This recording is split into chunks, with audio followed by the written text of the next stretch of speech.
बिस्मिल्लाहिर्रहमानिर्रहीम अस्सलाम वालेकुम डियर स्टूडेंट्स। आज के लेक्चर में हम केएमयू का पास पेपर बायोकेमिस्ट्री 2018 डिस्कस करेंगे। इस लेक्चर से हमें डिफरेंट एमसीक्यूज भी क्लियर होंगे और पैटर्न ऑफ एमसीक्यूज का भी पता चलेगा और साथ रिवीजन के पॉइंट ऑफ व्यू से भी बहुत इंपॉर्टेंट है। MCQs number 1 is hydrogenation. Hydrogenation का असल मकसद क्या होता है? Hydrogenation convert oil into ghee, convert ghee into oil, converts oil into acids, convert lipids into oil. तो hydrogenation convert oil into ghee. क्योंकि हाइड्रोजनेशन में हम अनसैचुरेटेड फैटी एसिड को फैटी एसिड में सैचुरेटेड फैटी एसिड में कन्वर्ट करते हैं। तो जब किसी भी लिपिड में अनसैचुरेटेड फैटी एसिड होते हैं तो वो ऑयली इन नेचर होता है। तो जब वो सैचुरेट हो जाएगा तो वो घी में कन्वर्ट हो जाएगा। तो हाइड्रोजनेशन का असल मकसद होता है ऑयल को घी में कन्वर्ट करना। फैटी एसिड्स क्या होते हैं? अल्कोहल हैं, अल्डिहाइड्स हैं, कार्बोक्सिलिक एसिड्स हैं या अल्केन्स हैं। Fatty acids having the carboxylic acid function group COOH। तो फैटी एसिड्स कार्बोक्सिलिक एसिड होते हैं। ग्लाइसरॉल क्या है? अल्कोहल है, अल्डिहाइड, कार्बोक्सिलिक एसिड या अल्केन। क्योंकि ग्लाइसरॉल में 3 डिफरेंट कार्बन के साथ 3 OH ग्रुप अटैच होते हैं। तो glycerol is alcohol. Glycerol alcohol होता है। कोलेस्ट्रॉल फास्फोलिपिड है, स्टेरॉइड है, ट्राइग्लिसराइड है या डाइग्लिसराइड है। कोलेस्ट्रॉल जो है ये स्टेरॉइड्स है। A compound has 8 carbon in total. Total carbon 8 है. Out of these 8, one is branched on the middle carbon of the stat chain. उन 8 टोटल 8 हैं। उनमें से एक ब्रांच पर मौजूद है और मिडिल कार्बन पर। Next to the middle carbon is attached a OH group. और उस मिडिल कार्बन के साथ एक OH ग्रुप अटैच है। The terminal function group is CHO। जब terminal function group CHO, it means it is the aldehyde. So OH is near to the functional group side as compared to other side. What is the IUPAC name of the compound? अब इसके लिए हमें structure draw करनी पड़ेगी। हमें 7 जो है वो कार्बन ड्रा करने होंगे और 7 में से मिडिल ब्रांच अटैच करनी होगी और उसके एंड पे हमें CHO अटैच करना होगा। तो उसके फिर हमें नाम देना होगा। क्योंकि जो ब्रांच है वो 4 कार्बन पर आएगी। मिडिल मीन 4 कार्बन और उसके साथ अटैच है तीसरा कार्बन। तो तीसरे कार्बन पे हमारे पास OH ग्रुप आएगा और आखिरी कार्बन जो है वो फंक्शनल ग्रुप CHO है। तो इसका जवाब बनेगा 4 मिथाइल 3 हाइड्रोक्सी हेप्टानॉल। 7 अब कार्बन चेन में आ जाएंगे और चूंकि अल्डिहाइड ग्रुप है तो हेप्टानॉल। तो 4 कार्बन पर अटैच हो जाएगा methyl group as a branch, तीसरे कार्बन पर OH group as a branch और पेरेंट नेम इसका है हेप्टानॉल। चूंकि इसमें 7 कार्बन है और जो फंक्शन ग्रुप है वो अल्डिहाइड है। तो 4 methyl 3 hydroxy heptanol is the answer. Molecules in it can move at higher speed in all directions. तो सारे लिक्विड गैस या प्लाज्मा में से किस में जो मॉलिक्यूल हाई स्पीड के साथ ऑल डायरेक्शन में मूव करते हैं? तो ये गैस में इस तरह होता है। द मॉडल रिप्रेजेंट, अब जो मॉडल हमें इस डायग्राम में दिया हुआ है ये कौन सा मॉडल है? Thompson model, Rutherford model, Bohr's model या मॉडर्न मॉडल? तो ये बोहर्स मॉडल है जिसमें उन्होंने हमें शेल का कंसेप्ट दिया था कि एनर्जी लेवल्स होते हैं, electron revolve in a fixed orbit और अगर वो अपने ही ऑर्बिट में है तो कोई एनर्जी एब्जॉर्ब या रिलीज नहीं करते। अगर वो अप या डाउन होते हैं तो वो एनर्जी एब्जॉर्ब या रिलीज करते हैं। तो ये जो मॉडल है ये बोहर्स मॉडल है। What type of chemical bond is shown in the following figure? अब इस फिगर में हमें ये बताया हुआ है कि अमोनिया जिसके पास लोन पेयर है, ये लोन पेयर डोनेट करता है बोरान ट्राइफ्लोराइड को। क्योंकि बोरान ट्राइफ्लोराइड के साथ इसके पास इलेक्ट्रॉन की कमी है, डेफिशिएंसी है, ये इलेक्ट्रॉन डेफिशिएंट है।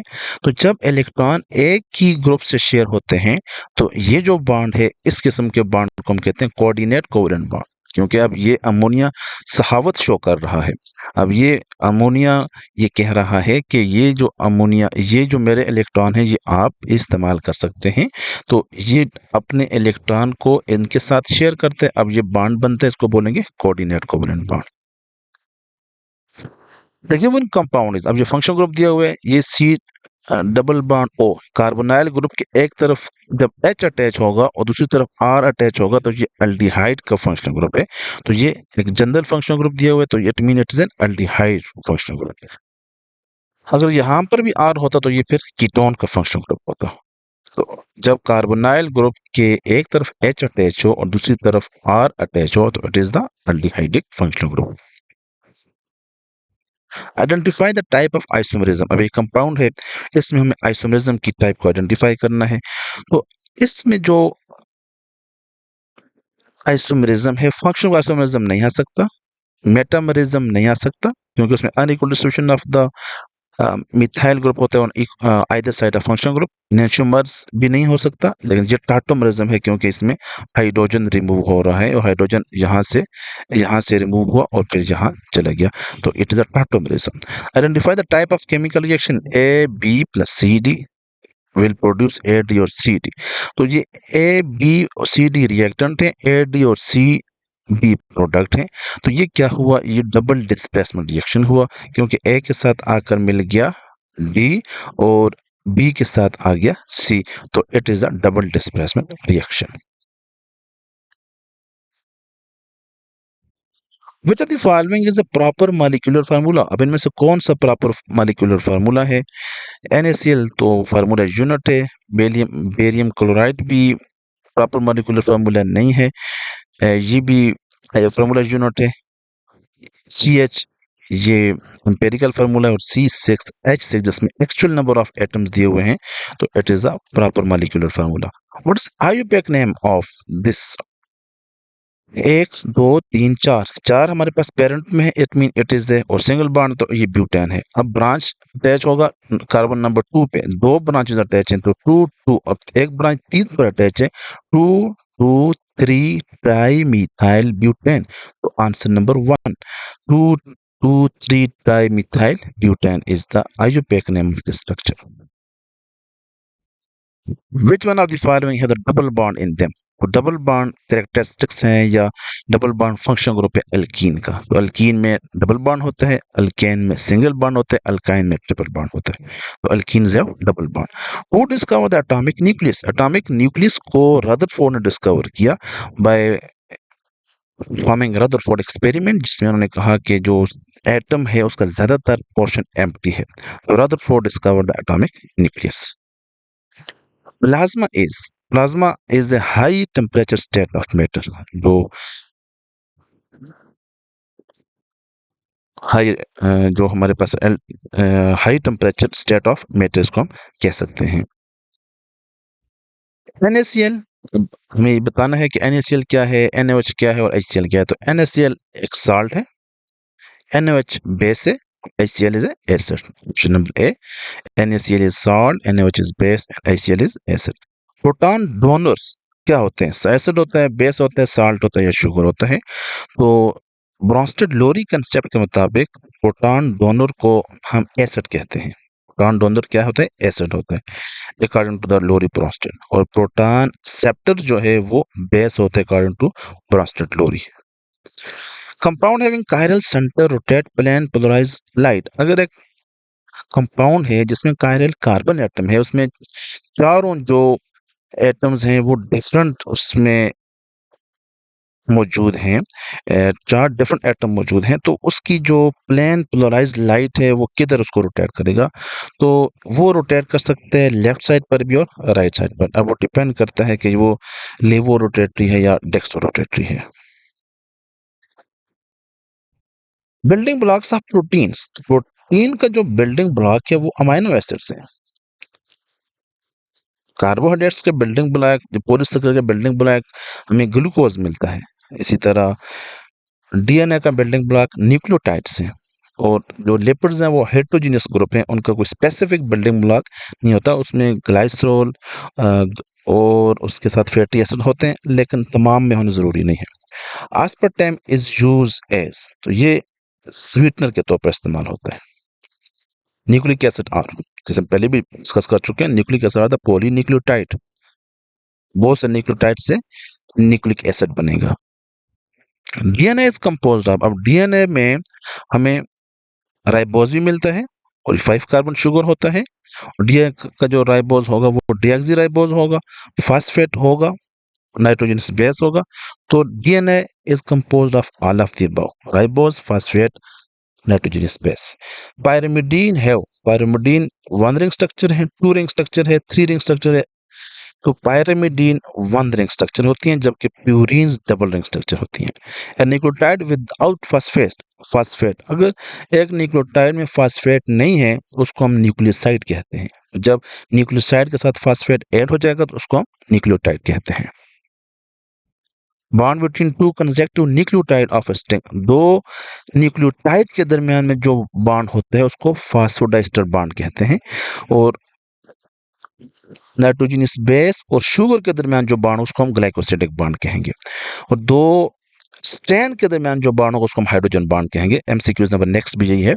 Bonds between two complementary nucleotides of opposite strands, दो complementary nucleotide of opposite strand के दरमियान जो नाइट्रोजनस बेसिस के दरमियान बॉन्ड होगा वो हाइड्रोजन बॉन्ड होगा। उसमें भी एडेनिन और थाइमिन के दरमियान डबल बॉन्ड है, गुआनिन और साइटोसिन के दरमियान ट्रिपल बॉन्ड है। Which one is correct? Two hydrogen bond in adenine and thymine, yes it is correct.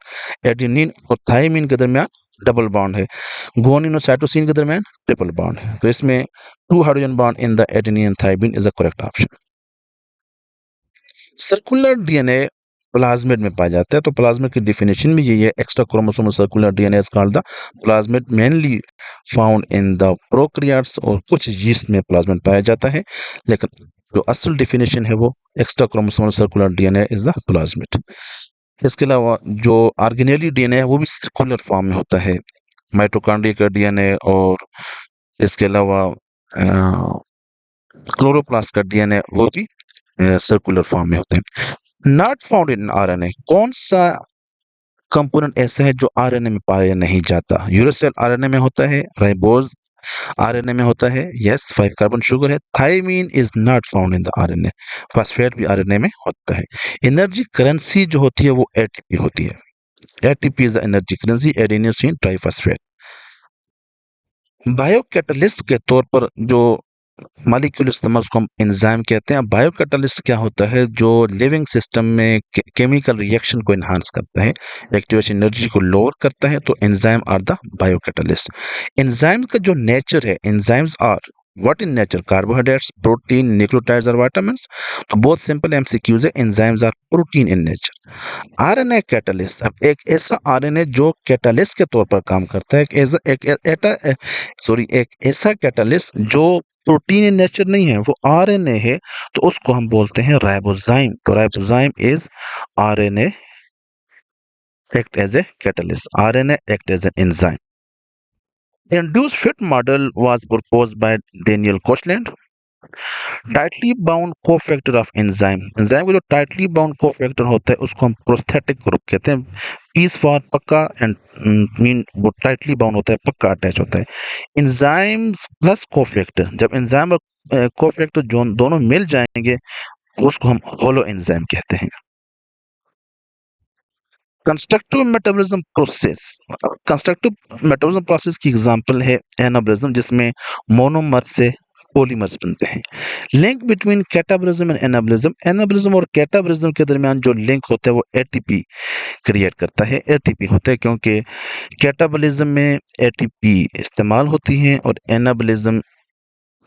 Catabolism में एटीपी बनती है और एनाबॉलिज्म में एटीपी इस्तेमाल होती है। Final acceptor of electron in electron transport chain, electron transport chain में जो फाइनल एक्सेप्टर है वो ऑक्सीजन है। NADH ubiquinone oxidoreductase in electron transport chain is called, तो कॉम्प्लेक्स 1 का नाम है NADH ubiquinone oxidoreductase. Tissues form lactic acid from glucose. This phenomena is termed as, जब लैक्टिक एसिड बनेगा ग्लूकोज से तो इसको हम एनारोबिक ग्लाइकोलाइसिस कहेंगे। The carbohydrate reserve in human body is, human body में carbohydrates in the form of glycogen store होते हैं। All protein contain same 20 amino acid, तमाम प्रोटीन में 20 किस्म के अमीनो एसिड मौजूद होते हैं। An example of chromoprotein colour protein, तो हीमोग्लोबिन क्रोमोप्रोटीन की एग्जांपल है। An example of secular protein की एग्जांपल केराटिन है। Casein the milk protein as a casein जो मिल्क प्रोटीन है इसको हम फास्फोप्रोटीन कहते हैं।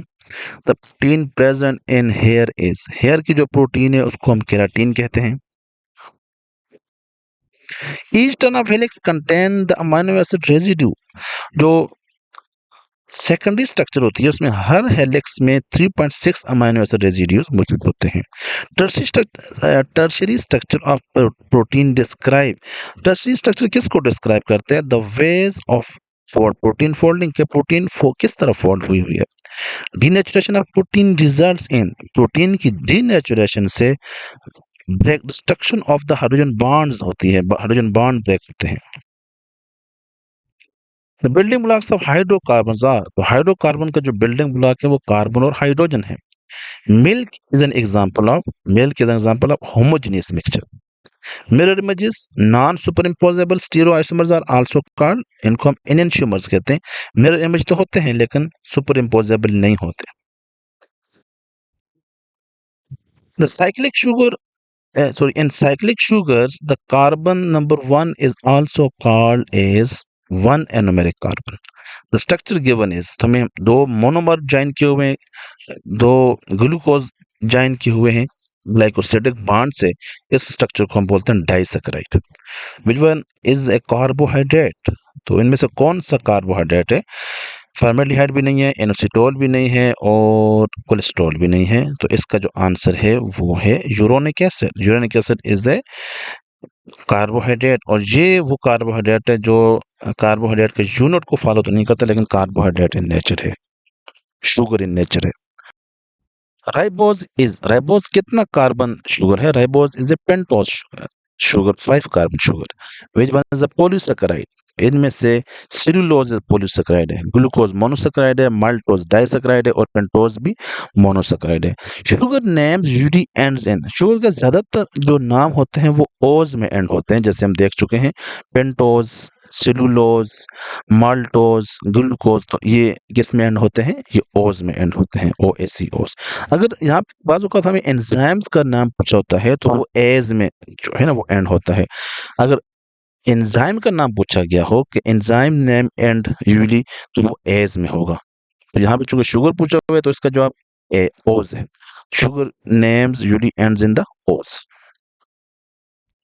डी एंड एल आइसोमर्स, तो डी और एल आइसोमर्स होते हैं स्टीरो आइसोमर्स। वैक्स एक लिपिड है। Main lipid component of the cell membrane, तो सेल मेम्ब्रेन की जो बैकबोन बनती है वो फास्फोलिपिड से बनती है। तो main lipid component of the cell membrane plasma membrane is the phospholipid. Fats में प्रोवाइड, तो फैट्स सबसे ज्यादा एनर्जी देते हैं और बाजू का ये एमसीक्यूज में आता है which one of the following produce maximum energy, तो वो फैट्स देते हैं और कितनी देते हैं? 9 किलो कैलोरी एनर्जी देते हैं। कार्बोहाइड्रेट्स और प्रोटीन दोनों 4 किलो, कार्बोहाइड्रेट्स भी 4 किलो कैलोरी एनर्जी देंगे। कार्बोहाइड्रेट्स में प्रोवाइड 4 किलो कैलोरी पर kilogram. Which one of the following is a water soluble vitamin, तो वाटर सॉल्युबल विटामिन में सिर्फ विटामिन बी और सी आते हैं, बाकी ए, डी और के हैं वो फैट सॉल्युबल विटामिन हैं। तो water soluble vitamin is the vitamin B. Oil are required at room temperature, sorry, oils are liquid at room temperature। तो ऑयल रूम टेम्परेचर पर लिक्विड क्यों है? रूम टेम्परेचर प्रेशर पर लिक्विड क्यों है? Because of the presence of unsaturated fatty acids. तो हम MCQ number 1 में भी पढ़ चुके हैं, और यही ऑयल हम इसको जब सैचुरेटेड में कन्वर्ट कर देंगे तो वो घी में कन्वर्ट हो जाएगा। ऑयल लिक्विड क्यों होते हैं? Because of the presence of unsaturated fatty acid. Fatty acid are bend due, fatty acid में एक किंक होता है, बेंड होता है।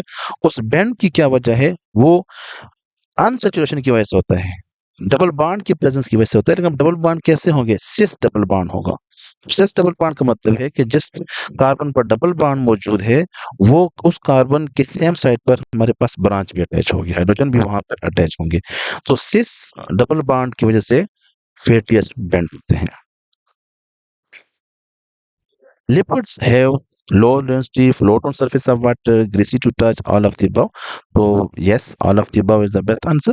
Addition of hydrogen is called, MCQs हम 1 में डिस्कस कर चुके हैं. Addition of hydrogen is called hydrogenation, जो unsaturated fatty acid को saturated fatty acid में कन्वर्ट करते हैं. Thank you so much. This is all about the paper of the biochemistry. इससे हमें बहुत से MCQs भी क्लियर हुए और हमारे चैप्टर्स की रिवीजन भी हुई.